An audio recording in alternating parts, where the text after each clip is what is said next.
Le message du jour vous est présenté par notre frère Marc. Salut, chers bien-aimés de notre Père Céleste. En ce lundi matin, le message pour vous est le Seigneur a promis de vous délivrer. Je vous demande humblement de lire le psaume 34 de David, qui sera notre référence. Mais d'abord, faisons un résumé de la vie de David. Faisons semblant d'être un imbécile, d'être un fou, en présence du roi philistin Abimelech.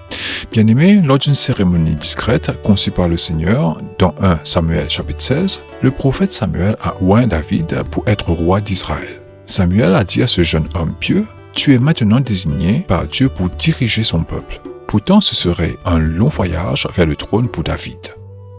Avant que la promesse de son onction ne soit accomplie, ce serviteur dévoué du Seigneur devrait faire face à de nombreuses épreuves.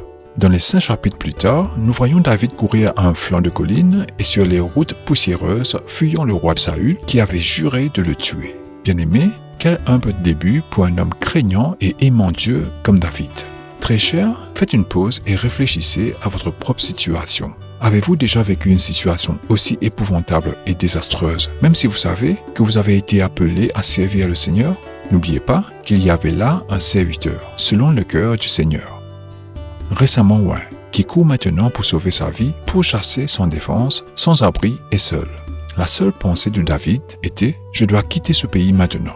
Si je ne m'éloigne pas de la juridiction de Saül, je suis mort. » David s'enfuit donc vers la communauté frontalière la plus proche, qui était la ville philistine de Gath, dirigée par le roi Akish. De notre jargon créole, on disait « sable dans caraï tombe dans diffé », c'est-à-dire sortir de la poêle pour finir sa course dans le feu. Alors que David s'approchait de ce territoire ennemi, il tenta de se faire passer pour un voyageur normal, espérant qu'il ne serait pas reconnu.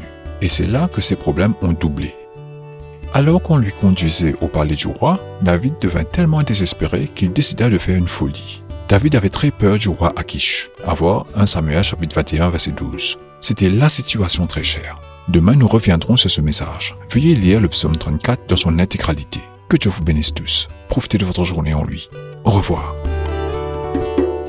Si toi aussi tu crois que la parole de Dieu est une bénédiction, partage-la et sois une source de bénédiction pour les autres, toi aussi.